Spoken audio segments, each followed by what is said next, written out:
Dumaan muna kami sa Alfamart para bumili ng snacks. Hi! Buksan? Oh, kain po!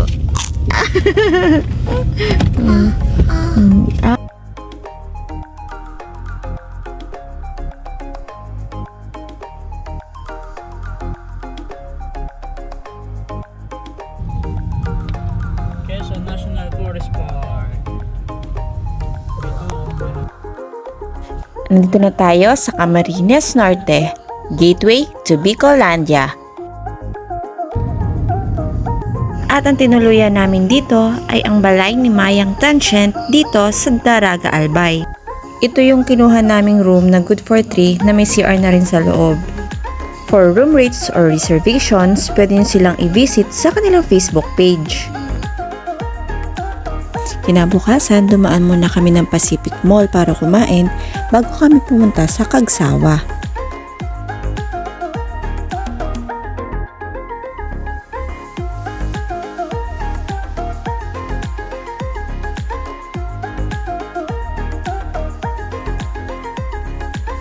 At after nga namin kumain, pumunta na kami sa aming next destination. So, ang first on the list namin gagawin dito sa Kagsawa ay ang ATV rides. At ang The Oragon Adventures ang napili naming mag-tutor sa amin dito sa Kagsawa Trail.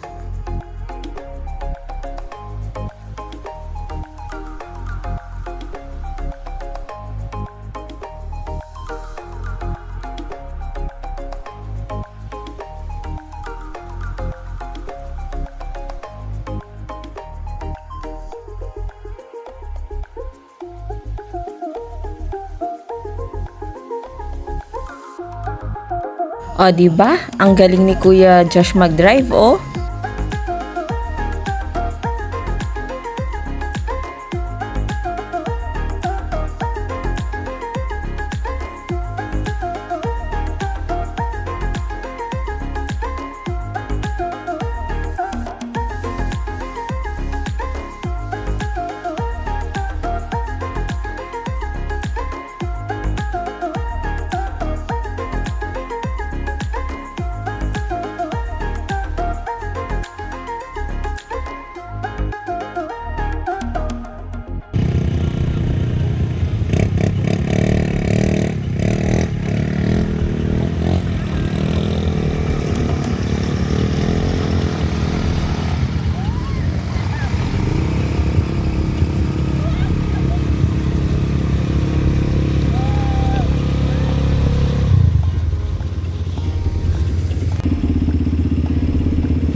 After ng ATV rides, dumiretso kami dito sa Kagsawa Ruins, one of the popular tourist spot here in Albay.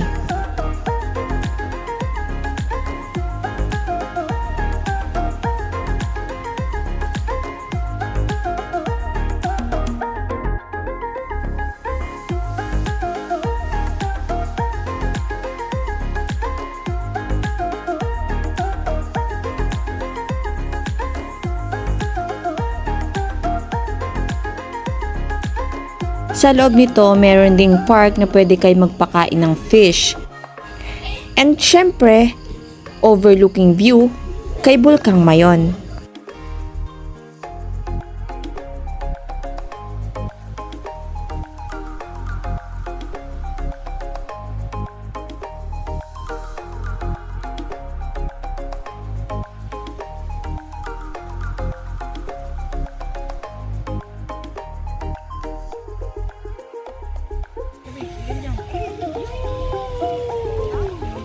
pa.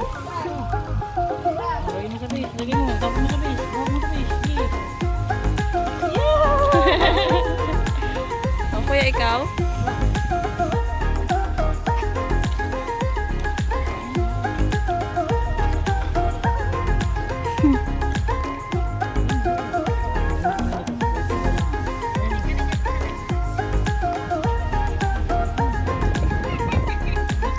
After dito, pumunta kami sa Sumlang Lake. Sobrang ganda din dito dahil kitang-kita din si Bulkang Mayon.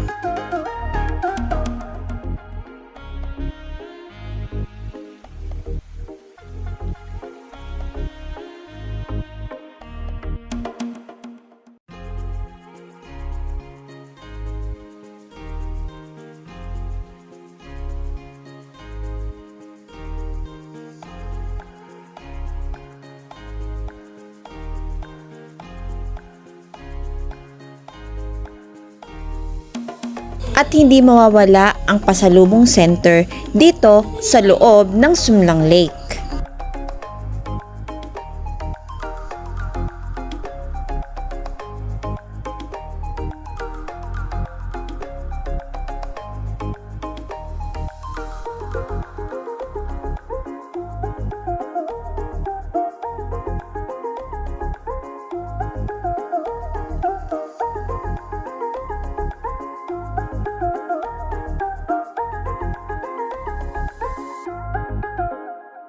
At syempre, marami din ditong restaurant sa loob. At kung gusto niyo naman dito magpabook ng events, pwede niyo silang i-message sa kanilang Facebook page.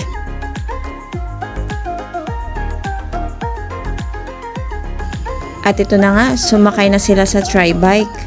Sayang nga lang maulap, kitang-kita talaga dito si Bulkang Mayon.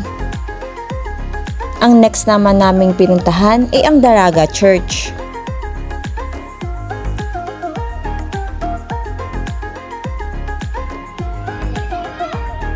After namin magsimba sa Daraga Church, dumiretso kami dito sa farm plate, dito lang din yan sa Daraga Albay.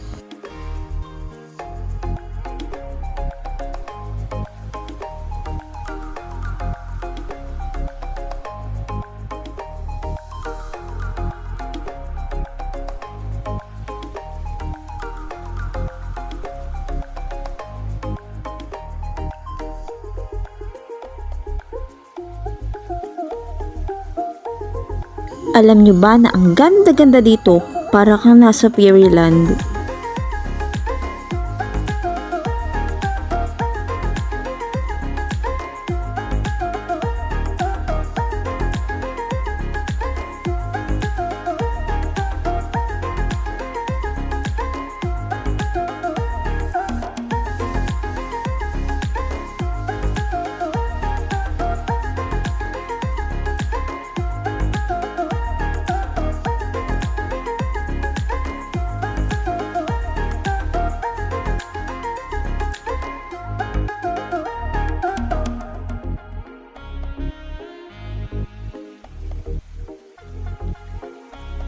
At syempre, sa loob nito, marami kayong pagpipilian mga food stalls.